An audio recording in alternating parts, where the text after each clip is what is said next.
sit down. Hey everybody, welcome once again to Toy Talk. And this month, I want to talk to you about stepping out of your comfort zone. And our comfort zone is essentially the paradigms that are preset in our minds. Our minds have two parts, a conscious part and a subconscious. Now, in the conscious, we can think, we can ponder, we learn things, we stop and think about what it is that's being taught, and we decide whether we agree with it or not. With the subconscious, it just kind of gets into our mind through the senses, through the five senses.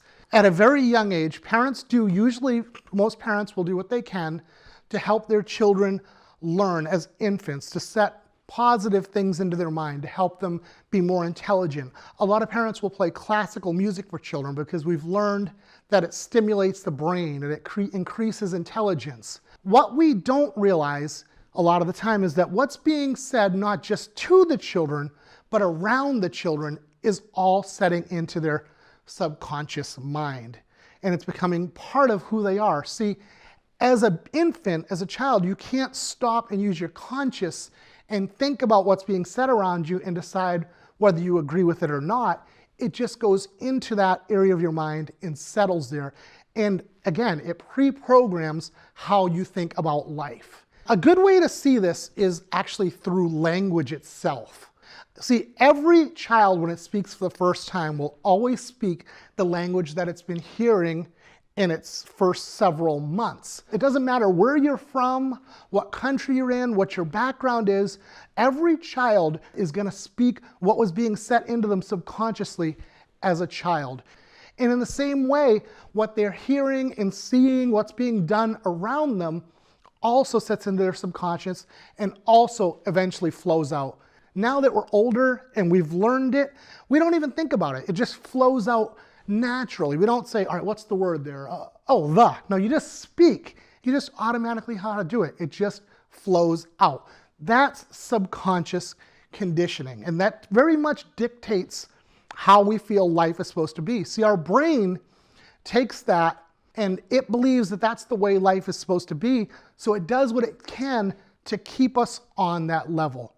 Now, speaking on subconscious conditioning, my father once told me about a study back in the 1950s.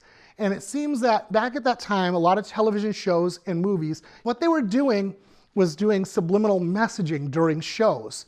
Like there'd be a point in the movie where they would just for an instant, just instantaneously flash up like a bottle of Coke and the words "drink Coke." The studies ended up showing is that at those seconds in time, at those moments when that flashed up on the screen, the sales in those products, whether it was candy or Coke or popcorn, spiked. They went through the roof. Why? Because people were not seeing it. It wasn't going into their conscious. They weren't stopping to think, do I want Coke? It was coming in subconsciously, and their physical body was just naturally reacting to what was being set within it. So what does this mean for us? Does this mean we're all just kind of preset zombies, that we can't decide how we want to live? No, absolutely not, because as we get older, our conscious is more aware and we can stop and think about things. But we often don't stop to think even that there are two levels in our mind, the conscious and subconscious. And if we do think of that, we don't often think of what's in our subconscious. It's something sub is below. Conscious is where we think, and it's below where we think. And that's even when we were talking about subliminal messaging. Liminal is at the sensory level, sub is below the sensory level. We can use our conscious mind to change what's in our subconscious.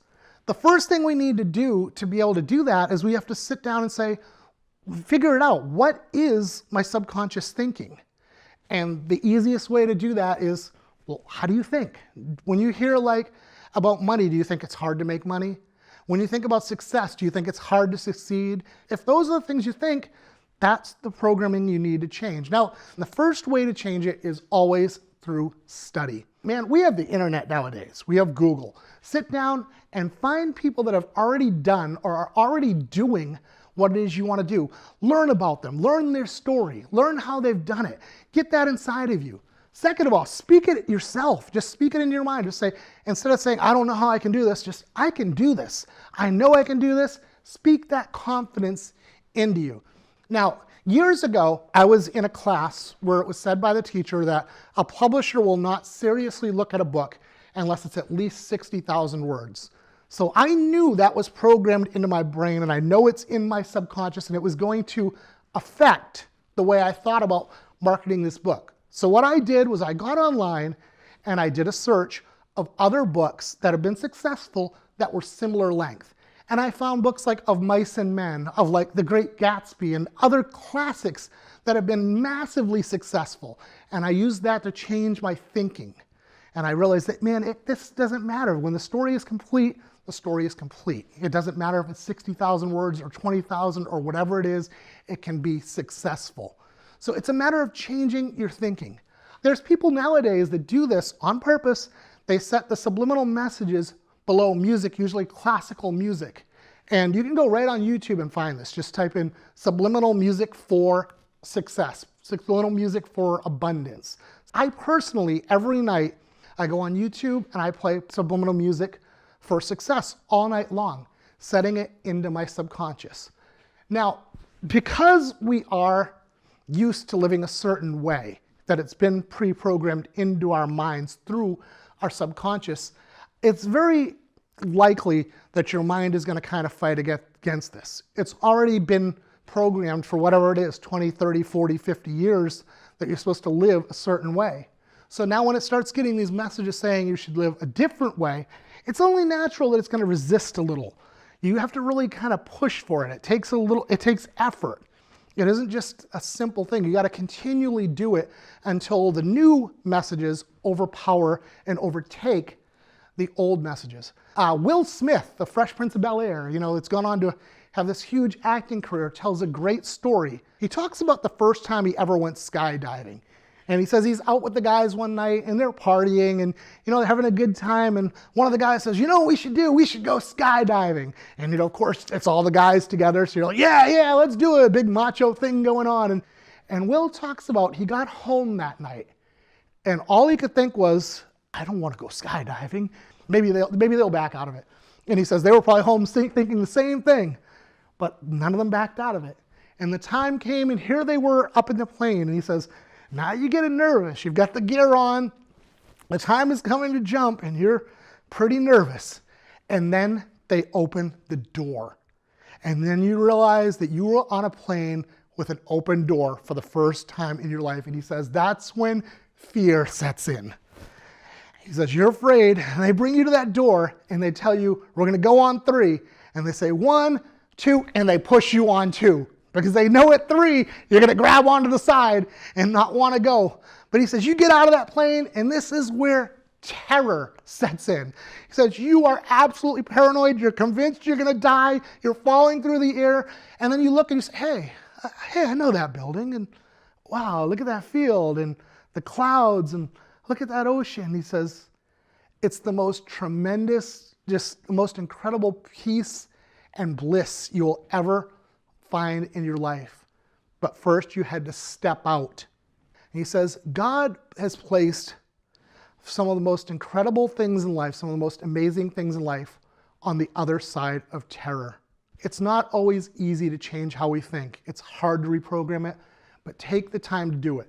Here's my challenge to you. Stop and figure out right now where it is you want to succeed that you're not succeeding. And stop and think about what are your thoughts in that area? What is it that is holding you back? And then take some time, get online, grab books, whatever it is, speak to yourself, and find ways to change the way you think about that. Find people that have been successful. Find ways that show you can do it. Use subliminal messaging, whatever it is, and get your mind changed. Because once you do, you're going to find the other side of it can be absolutely amazing. We're going to cut to commercial. We'll be back in just a few seconds. This is 2XL, the electronic robot who talks to your kids. Who's the fastest pitcher? The smallest man? The biggest fish? He even has a sense of humor. Know the rope joke? Well, skip it. You can get program tapes on anything, from science fiction to games to sports. Baseball's fastest pitcher is Nolan Ryan. Correct. I'm impressed. You are very smart for a human. 2XL by Mego. In 1955, television was in its infancy and just finding its way into American homes. It was in October of that year that a new half-hour sitcom aired that would go on to influence television comedy for years to come. Following the exploits of Ralph Cramden, a New York City bus driver, who along with his wife Alice and neighbors Ed and Trixie Norton got into various scenarios in their day-to-day life. Most episodes revolved around Ralph's poor choices in absurd dilemmas which frequently showed his quick-to-judge attitude in a comedic tone. But the show also delved into serious issues such as women's rights and social impressions. Originally having aired as a 6-minute sketch on the Dumont Network's Cavalcade of Stars, Jackie Gleason saw it as more and repackaged the sketch to fit the new format. The show lasted only one season because Jackie felt that those 39 episodes could not be improved on and would only go downhill if they continued. Though many reunions were done over the years and the show was closely imitated by others in the future, such as the Flintstones and the King of Queens, none have ever gone on to match the magic found in the Honeymooners. Jackie Gleason.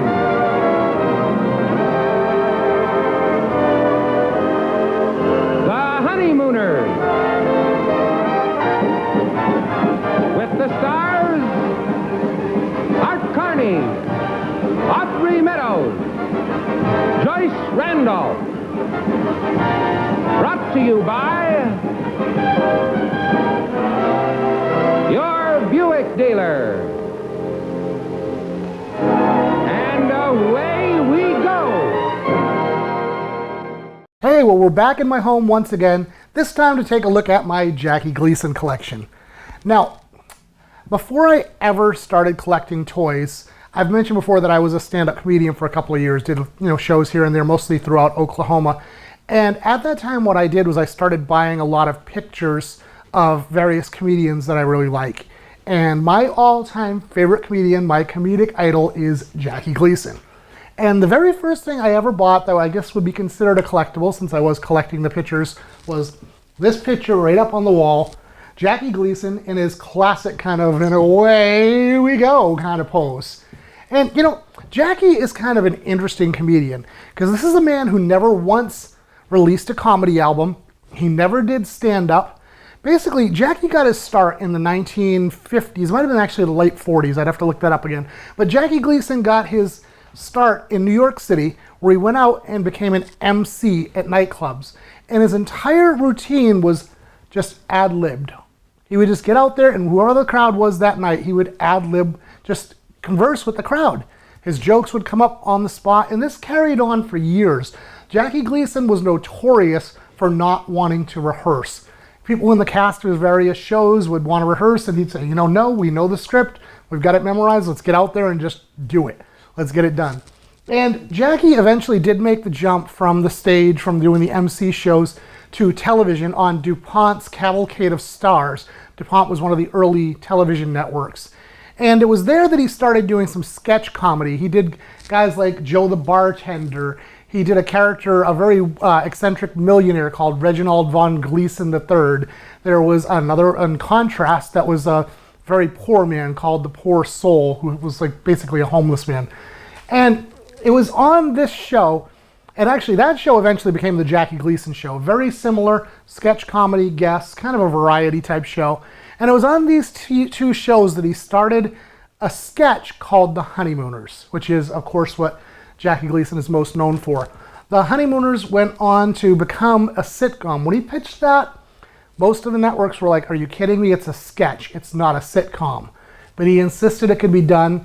And after 39 episodes, it became one of the most famous comedies of all time, still listed very often as one of the top 5 or 10 best television comedies ever. And the reason there was only 39 is after one season, Jackie Gleason said, I don't think we could top it, I'm done. And he just decided to just back out. It could have gone on for many more years. And in some ways it did, because they did do a lot of Honeymooners reunion shows. Kind of, they'd come back over a holiday, or there was a period of time when they went out on the road and traveling in a bus. He had been a bus driver on the show, playing the character of Ralph Cramden. And there was a period of time where he and Ed Norton and Trixie and Alice, all the main characters, went traveling across America on a bus. But beyond that, Jackie also went on to do movies. He starred in The Toy with Richard Pryor. He was Smokey in Smokey and the Bandit. But let's take a look at some of the toys I've got. Now, like I said, the very first thing I got was this picture up here. That was just something I grabbed. And I'll be honest, none of my Jackie Gleason toys are super rare.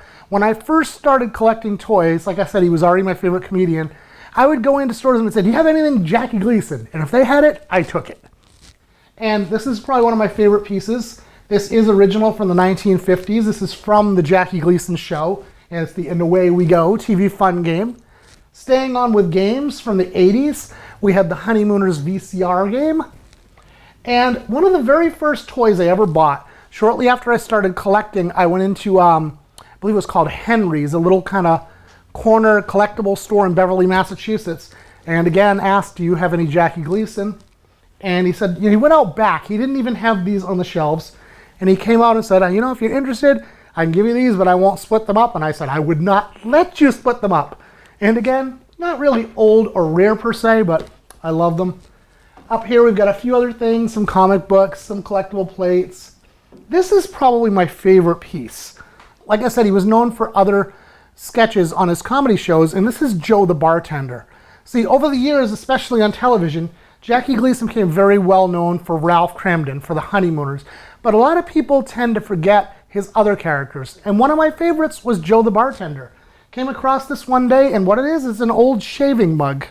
Back then, you would put the brush in one spot, the razor in the other, and just got a picture of Joe the Bartender on there. And yeah, so I love my Jackie Gleason collection. I hope you enjoy it, and we'll be back right after these messages with our guest for this month.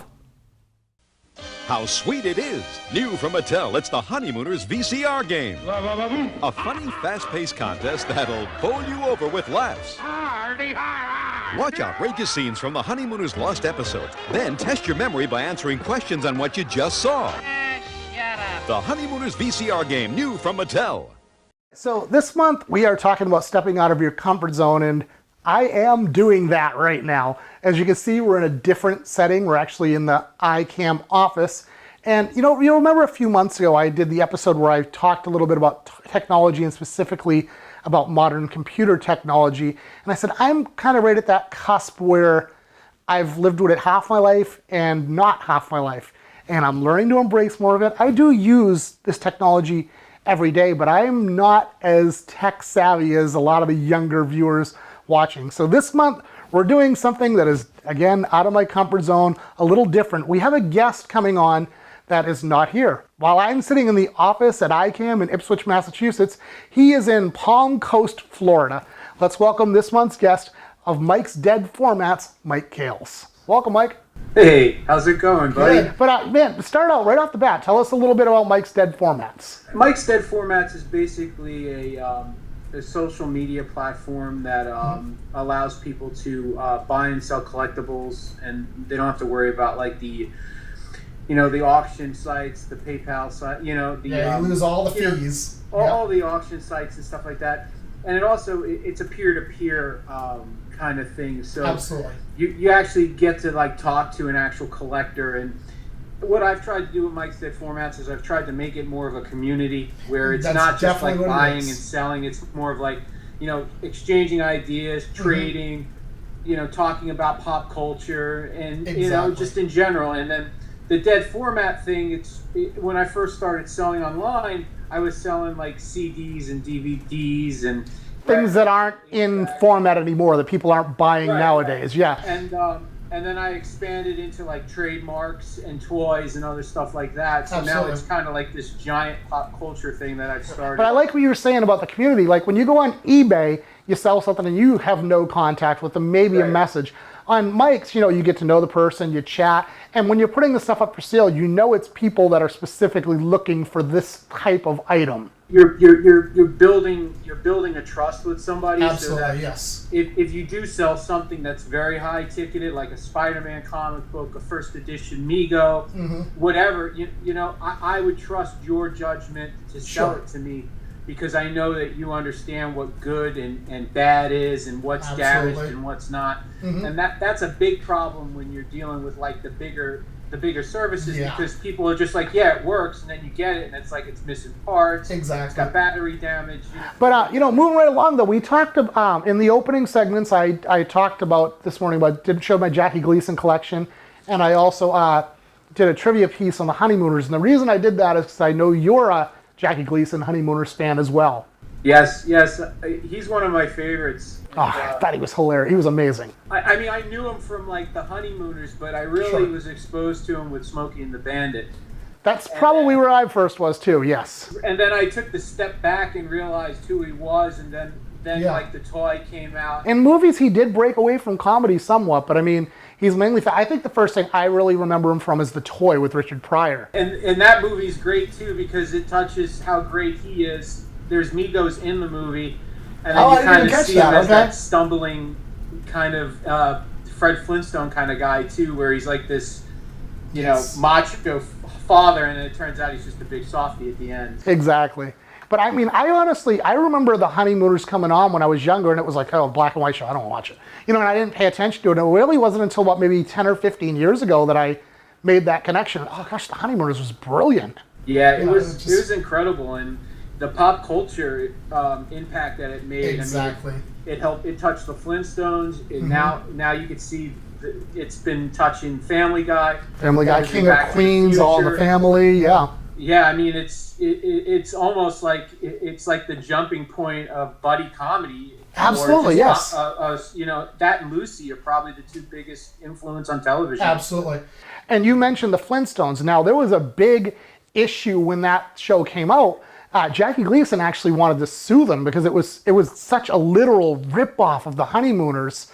And friends talked him out of it because they said, you don't want to be the guy who got known for suing the Flintstones and ending the Flintstones. Well, it's funny, too, because if he did win the lawsuit, he would have never been Justice in the movie. That's true.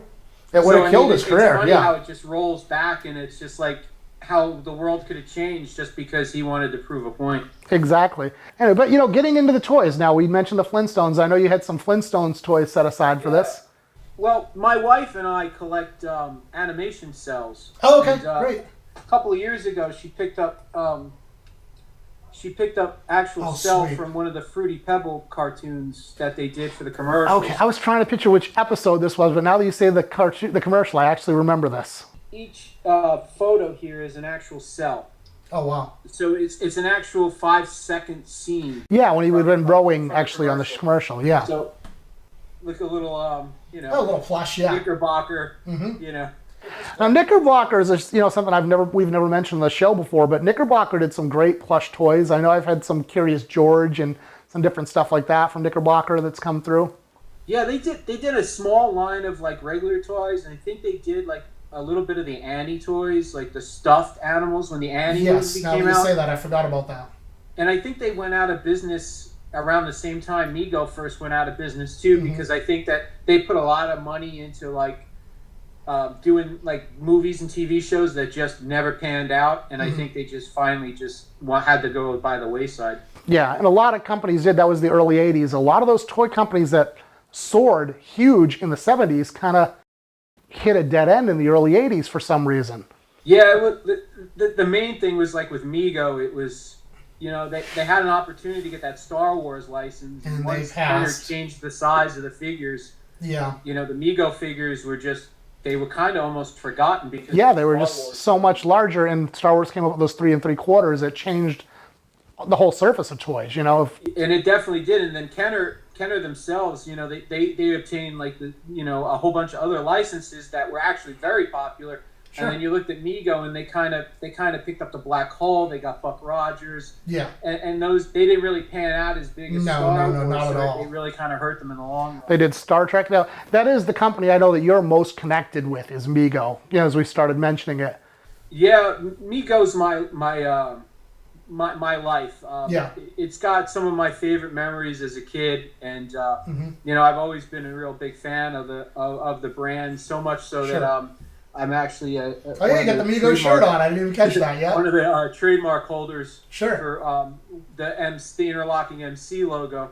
So you know, I have my own little toy. That's kind of the dead format too. I bought a bunch of trademarks of toy companies that went out of business. Oh, I didn't know that. Okay. Yeah, that's cool. and now they're coming back. So Mego is coming back. Now they were around since the 1950s. I think it was 1954, but they were never really like a big toy company until 71 when they started coming out with they initially got the DC and Marvel line, and they started putting out those action figures. And what happened was, gosh, I went to so many. Their son Marty. Migo Marty, yep. And he did the Action Jackson as kind of to do like the G.I. Joe.